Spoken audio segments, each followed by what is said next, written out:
Pusan is target firing the Nexus. Oh no, Pusan target firing his natural base Nexus as well, with some other Zealots coming in there. Destroys one Nexus, the other Nexus is about to go down. Stork, confusing the Zealots with the probes, manages to save that Nexus, but it is very hurt, and it's possible that it could go down very easily.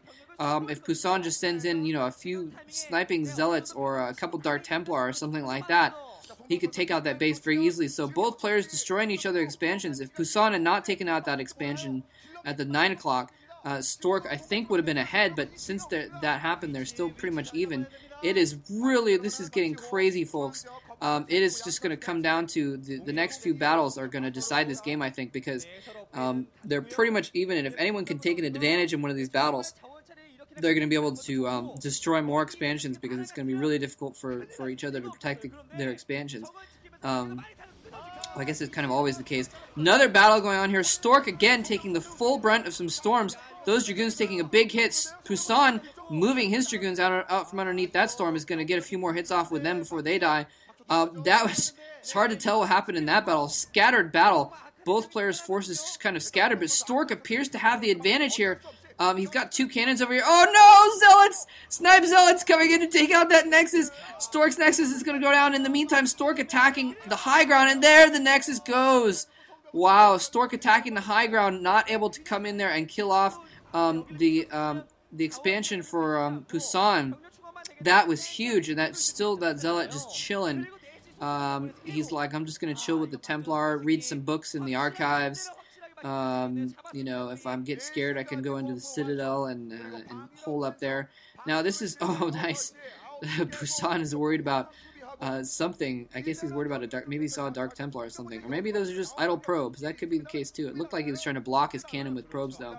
But, okay, Stork's trying to save up enough. Look at this. Stork's trying to macro and also save up enough money for an expansion. The critical point here is the top left corner. I can't even tell whose base that is. I think it is Stork's. If it is Stork's, then he's still in this game. If it is not, then he's pretty much out, because he's down 2 expansions at that point. If it's Pusan's expansion, he's finally getting his second natural up again. But he's long distance mining that thing, and his main has got to be mined out. His natural has got to be close to mined out if it isn't already. So Stork, a bit of a disadvantage here. This is crazy. We could see, a player who I don't think anyone would have expected to win this matchup. Pusan might actually be okay, that's what it was. It was just a pylon on the top left. Neither player has that top left base, so that means Stork is really behind in expansions here. It's hard to tell on the minimap if it was a pylon or a nexus or whatever. So Stork is really behind here. I'm really worried for him. You could tell. I mean, he really strapped for cash, because he barely was able to get up that nexus at his second natural. He can still pull this out though with some good micro in the next battle, but Pusan has a bigger army at this point. And if Pusan catches Stork's army out of position here, okay, no, Stork's army is in a good position. He is a little bit clumped up, so if he doesn't do anything about those storms this time, he's going to be able to... Oh, no, don't separate your forces, buddy. You got to keep your whole army together. Otherwise, Pusan's just going to pick it off. And here we go. Here comes another battle. They're engaging. Stork gets off the first storm. Completely ineffective this time. The second storm's a little bit more effective. Nice storms on both sides. Tons of Archons in the mix. Both players storming their own Archons even. Stork gets off a couple more storms, I think, but I can't even tell who's coming out ahead in this battle. The Archon's going on. Archon's morphing in the field. Both players have Dragoons attacking each other. Oh no! A storm taking out the last of Stork's Dragoons. That's why I wasn't sure it was ahead. Depending on the health of all those units, but apparently Stork's Dragoons had just taken one too many storms. His Dragoons were almost dead, whereas Pusan's were still alive. They still could be hurt, and Stork still could mop that up. But in the meantime, Pusan has taken the map control advantage here with that small force. It's a small force, but it's decent, especially in this kind of a situation. He's going to be macroing just as well, if not better, than Stork as far as units right now, and it's just going to be, he's just going to have too much of a military advantage. Stork is going to have to pull off something crazy. He's going to have to get off a couple storm drops or something like that. But I mean, when you're this behind, when you need to use as many forces as possible, when you need every single storm to attack the enemy army in those engagements, you cannot spare the Templar and the shuttle for a storm drop usually. Stork is going to have to pull off something special here to come back in this game. Pusan coming in here. If he can take out this expansion, that is going to be definitely game. Stork has to fight for this expansion. Storm going off on his own units now. Storm just all over Stork's units. Stork, I think that's the reason why Stork is behind at this point. The entire game, Stork has been taking the brunt of all the Psy Storms, and that means he's been losing pretty much every major engagement. There's that Dragoon's just chilling there still. That Dragoon's been chilling there for like literally 15 minutes already. But yeah, Stork has just been losing every battle due to the storms, and he hasn't been storming as well. And I really don't know what's up with that, because Stork is usually very good at that. He's incredibly good at placing his Psy Storms, but we've seen some crappy storms out of him this game. And we've seen him not responding very well to Pusan Psy Storms at all.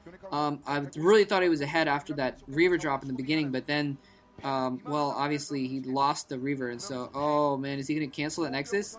No, he's not going to cancel the Nexus. He cancels the cannon, though. I'm not sure why.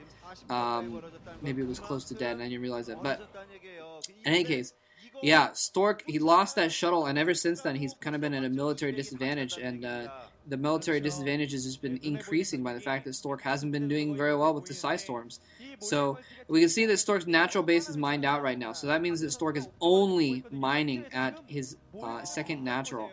Up on the high ground there, and he's now transferring probes over to this expansion here. Pusan sees it with his observer. It looked like for a second he was going to try and move his army over there to try and take care of that. He may still, yeah, he moved his army back and forth a little bit there, but now he's moving his army that way. No, he's now moving it back to the bottom right again. Stork is going to have to move out with what he has to try and protect this. Both their armies kind of engaging in the middle here. This may be the last battle, folks. Storm's going off. Nice, a little bit. Oh my God, Psy Storm friggin' everywhere. Absolutely ridiculous. Stork casting very good storms this time and doing a little bit better job of dodging, but he just does not have the military. If they had even armies that engagement, then Stork would. Stork GG's. MBCGam has taken the set against Samsung. Wow, Pusan is just exhausted. He's got to feel really proud of himself, beating it in PvP, the best Protoss versus Protoss player in the world right now. And Pusan jumping off the edge of the stage. He is thrilled right now. I gotta say, that was nicely done by Pusan all around. Gotta hand it to him. Stork just didn't play his best, and GG. Thanks for listening, guys. Happy Thanksgiving.